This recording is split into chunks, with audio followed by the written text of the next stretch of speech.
नमस्कार दोस्तों, एक और वीडियो में आपका स्वागत है। इस वीडियो में हम नाव और धारा के क्वेश्चन सॉल्व करेंगे। ये इसका पार्ट 2 है, तो चलिए वीडियो को शुरू करते हैं। पहला क्वेश्चन लिखा हुआ है, एक नाव जिसकी शांत जल में चाल 15 किलोमीटर प्रति घंटा है, 4.5 घंटे में धारा की दिशा में 30 किलोमीटर जाती है और धारा के विपरीत दिशा में चलकर वापस आती है, तो धारा की चाल ज्ञात कीजिए। सबसे पहले दिया हुआ है कि नाव की चाल क्या है, 15 किलोमीटर प्रति घंटा, तो इसको हम x मान लेंगे। तो x कितना हो जाएगा हमारे पास, 15 किलोमीटर प्रति घंटा।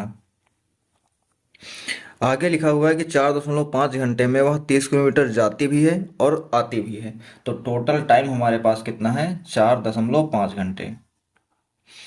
और डिस्टेंस कितनी है, 30 किलोमीटर की।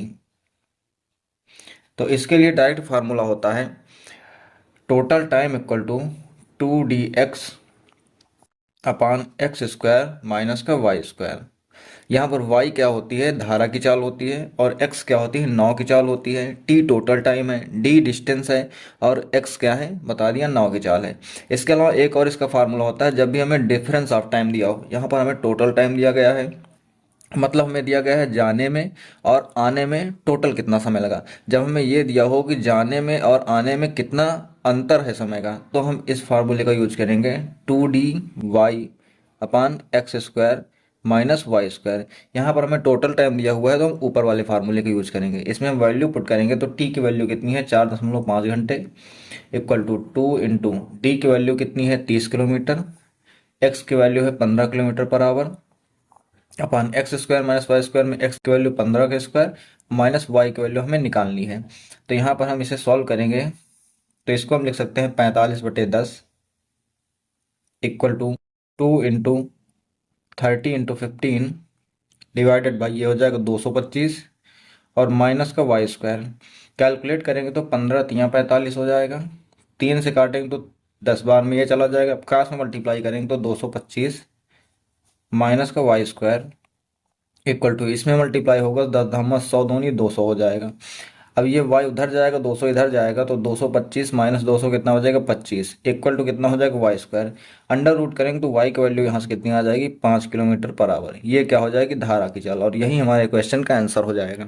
दूसरा क्वेश्चन देखते हैं।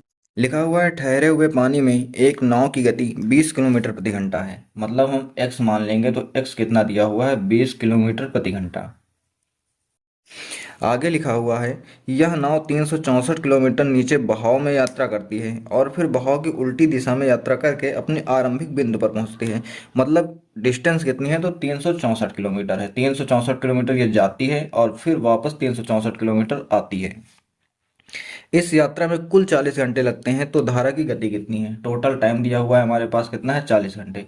तो हमें धारा की गति यानी कि y की वैल्यू बतानी है, तो हम वही पिछला वाला फार्मूला यूज करेंगे, total time equal to 2dx upon x square minus का वाई स्क्वायर। वैल्यू पुट करेंगे तो टोटल टाइम हमारे पास 40 घंटे का है। 2 इंटू डी कितना है, 364 इंटू एक्स की वैल्यू है 20 kilometre per hour, upon x square की वैल्यू हो जाएगी 400 और माइनस का वाई स्क्वायर। कैलकुलेट करेंगे तो 20 दूनी 40 कैंसिल हो जाएगा। क्रॉस में मल्टीप्लाई करेंगे तो 400 माइनस का वाई स्क्वायर इक्वल टू कितना हो जाएगा, 364। अब ये 364 इधर जाएगा और वाई उधर जाएगा, तो 400 माइनस 364 बचेगा 36 इक्वल टू हो जाएगा वाई स्क्वायर। अंडर रूट करेंगे तो वाई की वैल्यू आ जाएगी 6 किलोमीटर पर आवर, और यही होगी धारा की चाल। तीसरा क्वेश्चन लिखा हुआ है, एक तैराक स्थिर जल में 9 किलोमीटर प्रति घंटा की गति से तैरने पर यह पाता है कि उसे धारा की दिशा में एक निश्चित दूरी तय करने में लगा हुआ समय धारा के विरुद्ध दिशा में उतनी ही दूरी तय करने में लगे हुए समय का आधा है। तो जल की गति ज्ञात कीजिए। जल की गति का मतलब हमें धारा की गति ज्ञात करनी है। स्थिर जल में चाल दी हुई है तैराक की 9 किलोमीटर प्रति घंटा है, तो इसको हम x मानेंगे। x हो जाएगा कितना, 9 किलोमीटर प्रति घंटा। आगे अब आप इक्वेशन को समझना। लिखा हुआ है कि उसे धारा की दिशा में एक निश्चित दूरी तय करने में लगा हुआ समय धारा के विरुद्ध उतनी ही दूरी तय करने में लगे समय का आधा है। मतलब यहाँ पर अप स्ट्रीम और डाउन स्ट्रीम की बात की गई है। अप स्ट्रीम क्या होता है, धारा के विरुद्ध गति, और डाउन स्ट्रीम क्या होता है, धारा की दिशा में गति। तो यहाँ पर दिया क्या है, अप स्ट्रीम और डाउन स्ट्रीम। क्वेश्चन में ये कह रहा है कि विरुद्ध गति करने में लगा हुआ समय इसकी तरफ गति करने में लगे हुए समय का आधा है। मतलब हम दोनों का टाइम निकालेंगे। तो टाइम बराबर फार्मूला क्या होता है, डिस्टेंस अपॉन स्पीड। अब दोनों में डिस्टेंस सेम दी गई है तो हम डिस्टेंस को डी ही मान लेंगे और स्पीड हम रखेंगे क्या, वो देखते हैं। तो यहाँ पर क्या हो जाएगा, अप स्ट्रीम में डिस्टेंस तो डी ही होगी, लेकिन यहाँ पर जो स्पीड होता है वो विरुद्ध गति करने में क्या होता है कि एक्स माइनस वाई हो जाता है। अब वाई क्या है, यहाँ पर धारा की चाल है, इनटू क्या हो जाएगा 1/2, ये वाला 2 आ जाएगा इक्वल टू।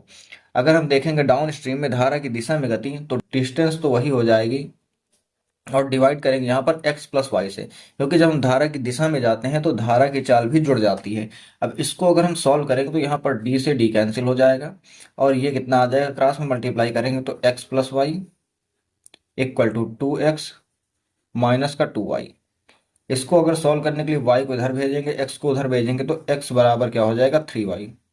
अब यहाँ पे हमें x की वैल्यू पता है, उसको अगर हम यहाँ पे पुट कर देंगे तो कितना आ जाएगा, 9 किलोमीटर पर आवर है। तो y की वैल्यू यहाँ से कितनी निकल के आएगी, 3 किलोमीटर बराबर। यही हमारे क्वेश्चन का आंसर हो जाएगा, धारा की चाल या फिर जल की चाल क्या होगी, 3 किलोमीटर बराबर। इसके अलावा इसे हम और एक ट्रिक से सॉल्व कर सकते हैं, तो वो हम देखते हैं मेथड नंबर 2 कि हम इसे और कैसे सॉल्व कर सकते हैं। तो देखो क्वेश्चन में क्या लिखा हुआ है, सबसे पहले कि x बराबर है 9 किलोमीटर बराबर, ये तो दिया ही है।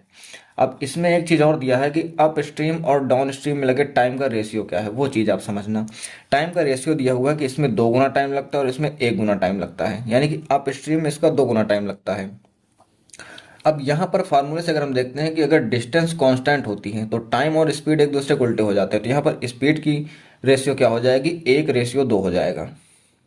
ये हो जाएगी अप स्ट्रीम में स्पीड, ये हो जाएगी डाउन स्ट्रीम में स्पीड। अब अगर यहाँ से हम नाव की चाल और धारा की चाल निकालते हैं एक्स और वाई, तो एक्स निकालने के लिए इन दोनों को जोड़कर आधा कर देते हैं तो 2 1 3/2 हो जाएगा, और वाई निकालने के लिए इसको माइनस करके आधा कर देंगे तो 1/2 हो जाएगा। रेशियो लेंगे तो ये कैंसिल हो जाएगा।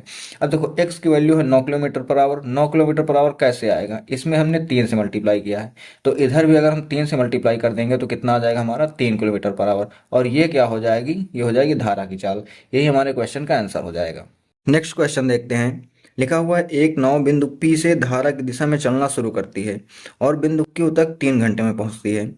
बिंदु Q से बिंदु P तक 4 घंटे में वापस आती है। मतलब जाने में लगता है टाइम धारा की दिशा में 3 घंटे और वापस आने में लगता है टाइम 4 घंटे। यदि जल की चाल 3 किलोमीटर प्रति घंटा है तो शांत जल में नाव की चाल ज्ञात कीजिए। लिखा हुआ है कि धारा की दिशा में जाने में 3 घंटे का समय लगता है और धारा की विपरीत दिशा में आने में 4 घंटे का समय लगता है। तो धारा की दिशा में जाने को बोलते हैं डाउन स्ट्रीम और विपरीत दिशा में आने को बोलते हैं अप स्ट्रीम। तो इन दोनों को रेशियो देखते हैं तो जाने में लगता है 3 घंटे और आने में लगता है 4 घंटे, ये हो जाएगा टाइम का रेशियो। अब देखो जाने में और आने में दूरी बराबर है, तो हम अगर फार्मूला देखते हैं speed equal to distance upon time का, तो डिस्टेंस कांस्टेंट होगा तो स्पीड और टाइम एक दूसरे को उल्टे हो जाएंगे। तो यहाँ से अगर हम स्पीड का देखते हैं तो वो हो जाएगा 4:3 का। अब आगे लिखा हुआ है कि जल की चाल 3 किलोमीटर प्रति घंटा है, तो यहाँ से अगर हम निकालते हैं ये होती है नाव की चाल और ये होती है जल की चाल एक्स और वाई। तो एक्स निकालने के लिए इन दोनों को जोड़कर आधा करते हैं तो 4 3 7/2 हो जाएगा, और वाई की वैल्यू निकालने के लिए इसको माइनस करके आधा करते हैं तो 4 - 3 1/2 हो जाएगा। इनका रेशियो लेंगे तो 2 से 2 कैंसिल हो जाएगा। अब क्वेश्चन में दिया हुआ है कि जल की चाल 3 किलोमीटर प्रति घंटा, यानी कि क्वेश्चन में लिखा हुआ है कि वाई कितना है 3 किलोमीटर प्रति घंटा, यानी कि एक यूनिट की वैल्यू कितनी है 3 किलोमीटर प्रति घंटा। तो 7 यूनिट की वैल्यू कितनी हो जाएगी, इसमें हम मल्टीप्लाई कर देंगे 3 से, 21 किलोमीटर प्रति घंटा। तो ये हमारे क्वेश्चन का आंसर हो जाएगा। शांत जल में नाव की चाल कितनी हो जाएगी, 21 किलोमीटर प्रति घंटा। लास्ट क्वेश्चन देखते हैं। लिखा हुआ है एक नाव धारा की दिशा में 35 किलोमीटर की दूरी 5 घंटे में तय करती है और 7 घंटे में वापस लौटती है। मतलब जाने में लगता है टाइम 5 घंटे का और वापस आने में लगता है टाइम 7 घंटे का। डिस्टेंस कितना है 35 किलोमीटर का। तो शांत जल में हमें नाव की चाल बतानी है। सेम वही तरीका हम अपनाएंगे पिछले क्वेश्चन के जैसे, हम इसको शॉर्ट में करेंगे। तो टाइम हम देखते हैं अगर अप स्ट्रीम का और डाउन स्ट्रीम का, तो अप स्ट्रीम धारा की विपरीत दिशा में उसको 7 घंटे का टाइम लगता है और वापस और उसमें धारा की दिशा में 5 घंटे का टाइम लगता है। तो यहाँ से स्पीड का अगर रेशियो देखेंगे तो कितना हो जाएगा, 5:7 का हो जाएगा। यहाँ पर हमें एक्स और वाई दोनों की वैल्यू निकाल लेनी है। एक्स हो जाएगी क्या, नाव की चाल, और y हो जाएगी धारा की चाल। तो 9 की चाल निकालने के लिए दोनों को जोड़कर आधा करेंगे, 7 5 12, 12/2 6 हो जाएगा। और इसको माइनस करके आधा करेंगे तो 7 में से 5 जाएंगे तो 2, 2 का आधा करेंगे तो कितना हो जाएगा 1। ये हो जाएगा इनका रेशियो।